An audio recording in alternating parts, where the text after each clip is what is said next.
संकट कटे मिटे सब पीरा, जो सुमरे हनुमत बलबीरा। नमस्कार, मेरा नाम है योगेश शर्मा। हनुमान जयंती की आप सभी को हार्दिक शुभकामनाएं। हनुमान जयंती कब मनाई जाए, इसके बारे में दो धारणाएं हैं। पहली धारणा के मुताबिक चैत्र मास की पूर्णिमा यानी राम नवमी के बाद मार्च अप्रैल में जो पूर्णिमा आती है हनुमान जयंती, उसमें मनाने का प्रावधान है। और जो दूसरी धारणा है उसके मुताबिक कार्तिक मास की चतुर्दशी यानी दीपावली से एक दिन पहले जो चौदस होती है उस दिन हनुमान जयंती मनाई जाती है। हनुमान जी जैसा विराट व्यक्तित्व जिन्हें हम कभी भी कंफ्यूज नहीं पाते, लेकिन उनके जन्मदिन को लेके ये कंफ्यूजन क्यों? तो यहाँ पे मैं ये कहना चाहूंगा कि हनुमान जयंती चाहे अक्टूबर में हो चाहे मार्च में हो, कोई फर्क नहीं पड़ता। हनुमान जी जैसे व्यक्तित्व का जन्मदिन तो रोज मनाना चाहिए। तो आज इस वीडियो में मैं आपसे डिस्कस करूंगा कि हनुमान जी के व्यक्तित्व में से कौन से 3-4 ऐसे गुण हम ले लें कि हमारा जीवन जो है अगले लेवल पर पहुंच जाए, हमारे सारे काम बनने शुरू हो जाए, हमारे जीवन में संकट कोई ना आए, और अगर संकट आए तो हनुमान जी के आशीर्वाद से हम खुद कैपेबल हों उन संकटों से निपटने में। तो चलिए शुरू करते हैं और देखते हैं हनुमान जी के व्यक्तित्व में से हम कौन कौन से गुण अपने जीवन में उतारें ताकि हमारा जीवन जो है सुगम हो सके। तो उनमें सबसे पहले जो गुण आता है वो गुण आता है जिम्मेदारी लेने का। आप रामायण देखिए, रामायण पढ़िए, उसमें आप एक ही चीज देखेंगे कि हनुमान जी को जब भी कोई गुण दिया, जब भी कोई काम दिया गया, हनुमान जी को जब भी कोई जिम्मेदारी रिस्पॉन्सिबिलिटी दी गई, उन्होंने बड़े हैप्पी तरीके से, बड़े खुश मन से उस रिस्पॉन्सिबिलिटी को अपने ऊपर लिया। लेकिन हम आज की डेट में क्या करते हैं, जिम्मेदारियों से बचते हैं। अगर हमें कोई जिम्मेदारी दी जाए तो उसमें भी हम आर्गुमेंट्स करते हैं, बहस करते हैं कि ये चीज़ जो है इसमें मेरी एक्सपर्टीज नहीं है, ये चीज़ मुझे आती नहीं है, या ये चीज़ मैं नहीं करना चाहता। लेकिन आप देखिए, जब हनुमान जी को 400 कोस दूर समुद्र पार करके लंका में माता सीता का पता लगाने के लिए बोला गया, उन्होंने एक शिकन तक अपने माथे पर नहीं डाली। चाहे उन्होंने वो काम पहले कैसा काम कभी नहीं किया था, लेकिन पूरे मन से वो जुट गए उस काम को करने के लिए, और उस काम को वो करके ही माने।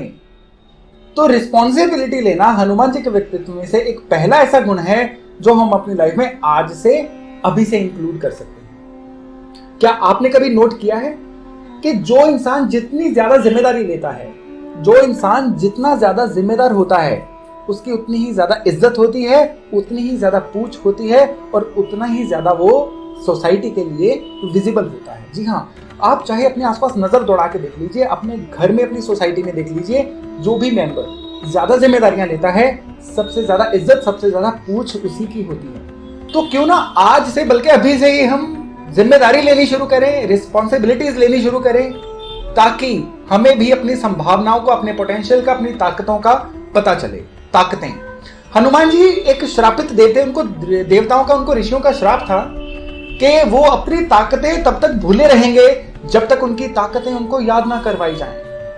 तो इसी तरह से हमारे अंदर भी हनुमान है, हमारे अंदर के मन के स्वरूप में भी एक हनुमान है जो अपनी सारी ताकतें भूल के बैठे हुए हैं। जब ईश्वर ने हमें बनाया, सभी को, चाहे वो अचीवर हो चाहे लूजर हो, उनको बिल्कुल बराबर का बनाया। लेकिन जो अपनी ताकतें यूज कर जाता है वो लाइफ में विनर हो जाता है, और जो अपनी ताकतें भूल कर बैठा रहता है वो लूजर बन जाता है। तो हनुमान जी से हम क्या सीख सकते हैं? अपनी ताकतों को जगाना। हमें अपने अंदर झांकना होगा, अपनी ताकतों को जगाना होगा, ताकि हम अपने जीवन में अपने द्वारा सोचे गए लक्ष्य को पा सके। तो दूसरा हनुमान जी के व्यक्तित्व से हम जो गुण ले सकते हैं वो है किसी काम को पूरा करने का, फिनिशर का। भारतीय क्रिकेट टीम में अगर हम देखें तो महेंद्र सिंह धोनी, इनको फिनिशर के रूप में जाना जाता है।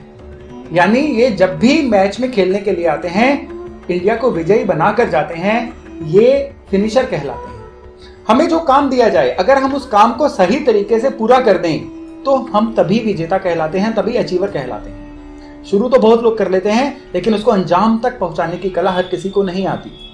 हनुमान जी को भी जब लंका में माता सीता का पता लगाने के लिए भेजा गया, चाहे मंदान पर्वत उनके रास्ते में आए, चाहे सुरसा राक्षसी आई, चाहे लंकिनी, चाहे अशोक वाटिका कांड, चाहे हनुमान जी को पाश में बांध के रावण के दरबार में ले जाना हुआ, काफी बाधाएं आई।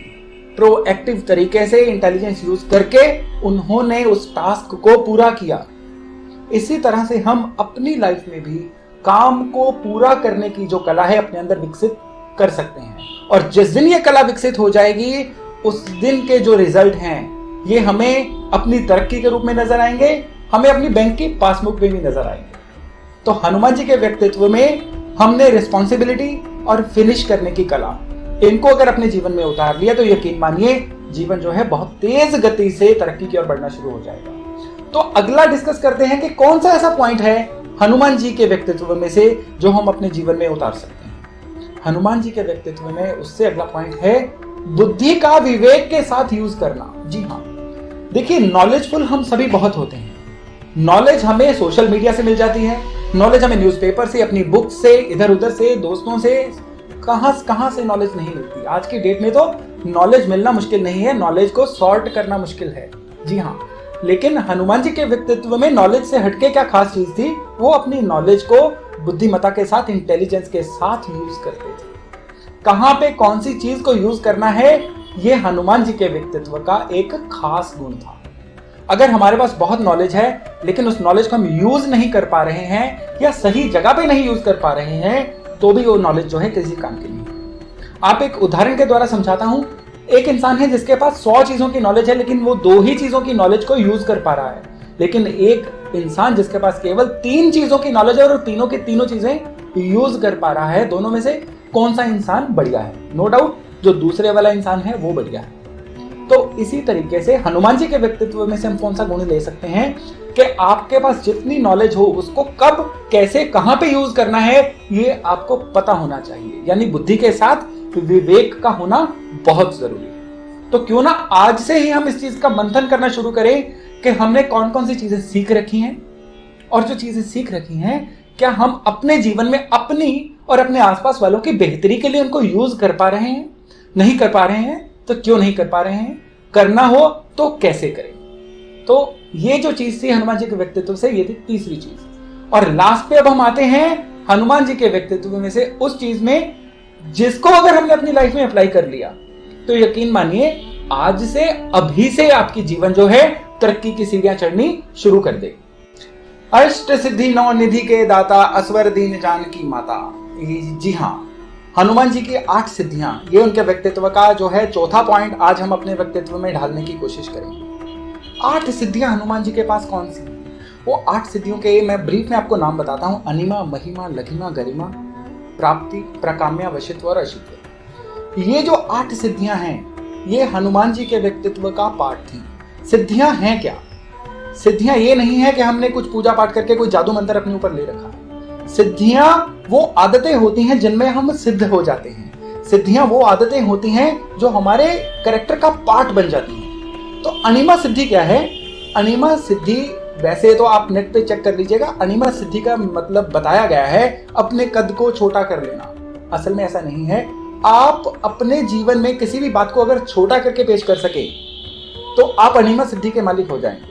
आप देखिए जितने भी बड़े लोग होते हैं वो केवल और केवल कहते हैं टॉक इन ब्रीफ, ब्रीफली बताइए, छोटे ढंग से बताइए। यानी आप किसी बात को इतना लंबा स्ट्रेच मत कर दीजिए कि सामने वाला बोर हो जाए और आपकी बात का जो महत्व है, इंपॉर्टेंस है, वही खत्म हो जाए। तो अनिमा सिद्धि का मतलब है अपने आप को कम शब्दों में बेटर तरीके से एक्सप्लेन करना।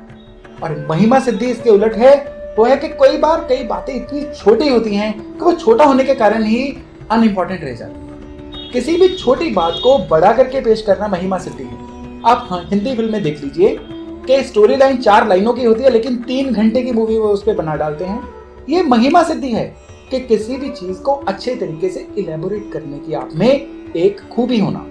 और फिर आती है गरिमा सिद्धि। गरिमा सिद्धि में क्या है? गुरुत्व, आपकी बात के अंदर ग्रेविटी हो, आपकी शब्दों के अंदर वजन हो, आप अपने भाव, अपने शब्द उस तरह से यूज करें कि सामने वाले को आपकी बात बरबस ही समझ आ जाए। और गरिमा के बाद सिद्धि आती है लघिमा।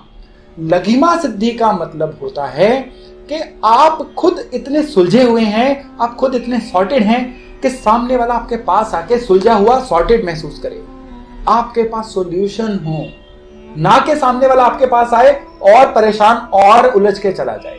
जी हाँ, लघिमा सिद्धि अपने अंदर डेवलप करिए, आप सॉल्यूशन मेकर बनिए, आप चीजों को सॉर्ट करने की कला अपने अंदर जगाइए। लघिमा के बाद सिद्धि आती है प्राप्ति। बहुत इंपॉर्टेंट सिद्धि है। प्राप्ति में है आपको पता होना चाहिए कि आपको जीवन में प्राप्त क्या करना है। आप जो भी काम कर रहे हैं उसका एंड रिजल्ट क्या है, आप किस दिशा में जा रहे हैं, आपका लक्ष्य क्या है। अगर आपको यही नहीं पता तो आप कटी पतंग के अलावा आप कुछ भी नहीं है। तो प्राप्ति सिद्धि जब आपके अंदर होगी तो आप बिल्कुल क्लियरली डिफाइंड होंगे, मुझे क्या चाहिए, कहां जाना है और क्या करना है। प्राप्ति के बाद सिद्धि आती है प्राकाम्य। प्राकाम्य सिद्धि का मतलब है क्रिएटिव होना। प्राकाम्य सिद्धि का मतलब है अपने मन को कहीं भी पहुंचा देना। प्राकाम्य सिद्धि का मतलब है आप कहीं पे भी पहुंचे लेकिन अपनी सोच को बड़ा रखें। जिनको प्राकाम्य सिद्धि में सिद्धहस्त होते हैं उनकी सोच बहुत बड़ी होती है। अरे भाई सोचना ही है ना, तो बड़ा सोचिए, बड़ा सोचेंगे तो बड़ा रिजल्ट आएगा। कभी ऐसा नहीं हुआ कि सोच छोटी हो और नतीजा बड़ा आ जाए। जी हाँ। और उसके बाद आता है वशित्व। वशित्व का मतलब वैसे लिटरली बताया गया है वशीकरण करना, जो आज की डेट में ये चीज जो है फिट नहीं है। वशित्व का मतलब है लोग आपकी तरफ आकर्षित हैं, आप किसी को भी अपने वश में कर सकें। वो किस तरह से होगा, जब जो पिछली 6 सिद्धियां मैंने बताई हैं, यानी आप में अनिमा, महिमा, लघिमा, प्राप्ति, वशित्व, ये सब चीजें होंगी तो बरबस ही लोग आपकी तरफ आकर्षित होते चले आएंगे। क्योंकि लोगों को आप में सॉल्यूशन मिलेगा, लोगों को आप में अपने मन की बात मिलेगी, तो नो डाउट लोग आपकी तरफ आकर्षित होंगे ही होंगे। और एंड पे आता है ईशित्व, यानी ईश्वर के साथ एक हो जाना। ये मोक्ष की प्राप्ति है। जब ये सातों सिद्धियां आपके लिए काम करती हैं तो ये यकीन मानिए आप में और ईश्वर में फर्क जो है कम होता चला जाता है। हनुमान जी में ये 8 सिद्धियां थी। आप इन 8 सिद्धियों का मतलब लेके अपने जीवन में उतारने की कोशिश करिए। 10% भी उतार लेंगे तो यकीन मानिए आप भी जीवन में महान बनने की तरफ चल पड़ेंगे। तो हम देखते हैं कि हनुमान जी के व्यक्तित्व में अनगिनत गुण हैं, लेकिन अगर हम ये 4 गुण ही अपने अंदर उतार लें, और पूरे भी नहीं, अगर थोड़े भी उतार लें, तो यकीन मानिए आज से ही हमारे जीवन का पार्ट 2 शुरू हो जाएगा।